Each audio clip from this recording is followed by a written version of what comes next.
Hello guys, welcome back to my channel. അപ്പം ബോച്ചെ എയറിലാണ്. ബോച്ചെ എയറിലാവേണ്ട ആവശ്യമില്ല, പുള്ളിക്കാരൻ എന്ത് ചെയ്താലും എയറിലാണ്. അപ്പം ഇന്ന് അങ്ങനെ ഒരു കാര്യം ഞാൻ കണ്ടു. നമ്മുടെ അതുൽ വ്ളോഗ്സ് ആണ് ആദ്യം ചെയ്തത്.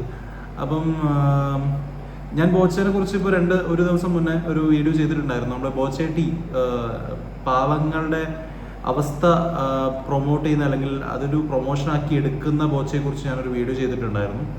അപ്പോൾ വീണ്ടും ബോച്ച എയറിലാണ്. ഒരു ഇനോഗ്രേഷൻ റിലേറ്റഡ് ആയിട്ടുള്ള ഒരു ഇഷ്യൂ ആണ്. ഇഷ്യൂ മീൻസ് ഒന്നും ആയിട്ടില്ല, ഇഷ്യൂ ആവാൻ മാത്രമൊന്നുമില്ല. കാരണം ബോച്ചെ പറയുമ്പോൾ എല്ലാവരും ഇപ്പം അതുൽ വ്ളോഗ് പറഞ്ഞ പോലെ ബോച്ചെ പറയുമ്പോൾ എല്ലാവർക്കും എന്താ പറയുക, അതൊരു തമാശ അല്ലെങ്കിൽ ഹരം കൊള്ളാനുള്ള കാര്യം അങ്ങനെയുള്ളൂ. ഒരിക്കലും അതൊരു ഇഷ്യൂ എന്നുള്ള ലെവലിലേ പോലെ. കാരണം ബോച്ചയെ പോലുള്ള ആൾക്കാരൊക്കെ പറയുമ്പോൾ അതെന്നും അങ്ങനെ തന്നെയാണ്. സാധാരണക്കാർ പറയുമ്പോഴാണ് അതൊരു എന്താ പറയുക വലിയൊരു ഇഷ്യൂലോട്ട് മാറുന്നത്. അപ്പോൾ ആദ്യം നമുക്കൊന്ന് വീഡിയോ ഡൗൺലോഡ് ഇല്ല, പക്ഷെ റോസ് തൽക്കാലം ഹണി കൊടുക്കുന്നില്ല, റോസ് കൊടുക്കുകയാണ്. ഹണി റോസിനെ കാണുമ്പോ എനിക്ക് ഇന്നാൾ ഓർമ്മ വന്നത് എന്താണെന്നറിയാമോ?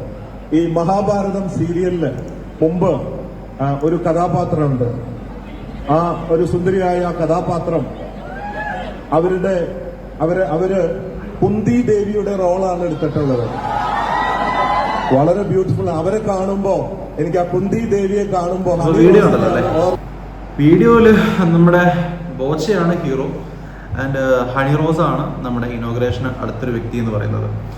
ഇപ്പം ഇതിലൂടെ പറയുന്നത് ഇപ്പം അതുൽ ബ്രോ പറഞ്ഞ പോലെ ഇതിപ്പോ ബോച്ച പറഞ്ഞ ഡബിൾ മീനിങ് അദ്ദേഹം പറഞ്ഞു, അദ്ദേഹത്തിന്റെ ലെവലിൽ തന്നെ അത് പറഞ്ഞു. പക്ഷെ എൻജോയ് ചെയ്യാൻ അല്ലെങ്കിൽ അത് ആസ്വദിക്കാൻ ഒരുപാട് മലയാളികൾ ഉണ്ടെന്ന് പറയുമ്പോഴാണ്. കാരണം സപ്പോർട്ടായിട്ടും ചില ആൾക്കാർക്ക് എന്താണ് ഉദ്ദേശിച്ചത് കറക്റ്റായിട്ട് തന്നെ അതിൽ മനസ്സിലായി.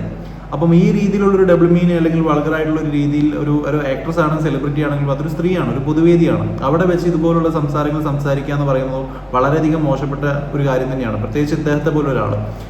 കാരണം പൈസയുണ്ട് എന്ന് കരുതി എന്തും പറയാം, ആരെയും എന്തും പറയാം, അല്ലെങ്കിൽ ധൈര്യമുണ്ട് അതുകൊണ്ട് ആരെയും എന്ത് പറയാം എന്നല്ല.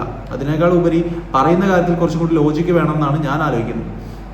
ഇദ്ദേഹത്തെ പോലെ ഒരാൾ വന്നിട്ട് ഇങ്ങനൊരു പബ്ലിക് പ്ലാറ്റ്ഫോമിൽ വന്നിട്ട് ഈ ഒരു രീതിയിൽ റിയാക്ട് ചെയ്യുന്ന സമയത്ത് ആരായാലും പ്രതികരിക്കാനുള്ളൊരു മനസ്സ് കാണിച്ചാൽ കുറച്ചും കൂടി ബെറ്റർ ആയിരിക്കും ഞാൻ കരുതുന്നത്. ഈ ഒരു സപ്പോർട്ട് കൊടുക്കുന്ന സമയം കൊണ്ട് ഇങ്ങനെ പറയാൻ പാടുണ്ടോ എന്നുള്ളൊരു ചോദ്യം ഒരു 10 ആൾക്കാർ ചോദിച്ചാൽ ആ ചോദ്യത്തെ സപ്പോർട്ട് ചെയ്യാനും ആ ഒരു ചോദ്യത്തെ വിമർശിക്കാനും ആൾക്കാരുണ്ടാവും, അല്ലേ?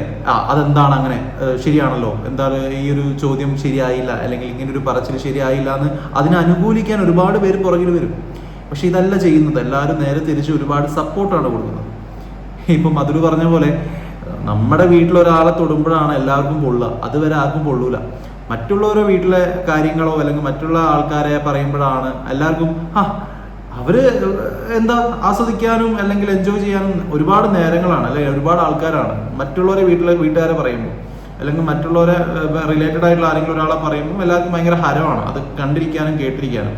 പക്ഷെ സ്വന്തം വീട്ടിലോട്ട് വരുമ്പോഴാണ് അല്ലെങ്കിൽ സ്വന്തം വീട്ടിലെ ഒരാളെ കുറിച്ചാണ് പറയുന്നതെങ്കിൽ അപ്പോഴാണ് നമുക്ക് തളയ്ക്കുക. ഇപ്പം ഹണി റോസ് എന്ന് പറയുന്നത് ഒരു സെലിബ്രിറ്റിയാണ്. അവരെ പറയുമ്പോൾ നാട് മൊത്തം ഇളകണം എന്നൊന്നല്ല പറയുന്നത്. പക്ഷെ അദ്ദേഹം പറഞ്ഞ വാക്കുകളെ സപ്പോർട്ട് ചെയ്യുന്നതിന് പകരം വിമർശിക്കാൻ മാത്രമാണ് നോക്കേണ്ടത് എന്നാണ് ഞാൻ പറയുന്നത്. അനുകൂലിക്കാതെ അതിൽ എന്താണ് നെഗറ്റീവ് വശമെന്നും കൂടി മനസ്സിലാക്കി അതിനെ ചോദ്യം ചെയ്യാൻ ഉള്ളൊരു മനസ്സ് എല്ലാവരും കാണിക്കണം. അല്ലാതെ സപ്പോർട്ട് ചെയ്ത് അദ്ദേഹത്തെ ആ ഡബിൾ മീനിങ്ങിനെ വളർത്തിക്കഴിഞ്ഞാൽ അദ്ദേഹം ഇന്നും അന്നും ഞാൻ പറഞ്ഞില്ലേ, ഇതൊന്നും എന്താ പറയുക, അദ്ദേഹത്തെ പോലെ ആൾക്കാർ ശ്രദ്ധിക്കാൻ പോകുന്നില്ല. അല്ലെങ്കിൽ നമ്മൾ പറഞ്ഞു എന്ന് കരുതിയിട്ട് ഞാൻ പറയും എന്നുള്ള മൈൻഡ് തന്നെയായിരിക്കും. ഇതിപ്പം ഹണി റോസ് അതുബ്രോ പറഞ്ഞാൽ ഹണി റോസ് പുറമെ വന്ന് അല്ലെങ്കിൽ ഹണി റോസ് ഈ ഒരു വെളിയിലേക്ക് വന്ന് ഇദ്ദേഹം പറഞ്ഞത് കറക്റ്റ് അല്ല എന്ന് പറഞ്ഞിട്ടുണ്ടെങ്കിൽ അതൊരു വൈറൽ ഇഷ്യൂ ആവാൻ സാധ്യത കൂടുതലാണ്. അല്ലാത്ത പക്ഷം ഹണി റോസ് ഇപ്പം അത് ആക്സെപ്റ്റ് ചെയ്യുന്നിടത്തോളം അല്ലെങ്കിൽ അദ്ദേഹം പറഞ്ഞ ആ ഒരു ഇഷ്യൂ ഹണി റോസ് അതൊരു മാറ്റർ ആവാതെ കാണുന്നിടത്തോളം കാലം ഇതൊരു ഇഷ്യൂ ആയിട്ട് മാറൂല, അല്ലെങ്കിൽ ഇഷ്യൂ ആയിട്ട് ആരും ഏറ്റെടുക്കൂല. എല്ലാവരും ഇതുപോലെ തന്നെ എൻജോയ് ചെയ്ത് പുറകെ പോകും. അപ്പം അടുത്ത വീഡിയോ കാണുന്നവരെ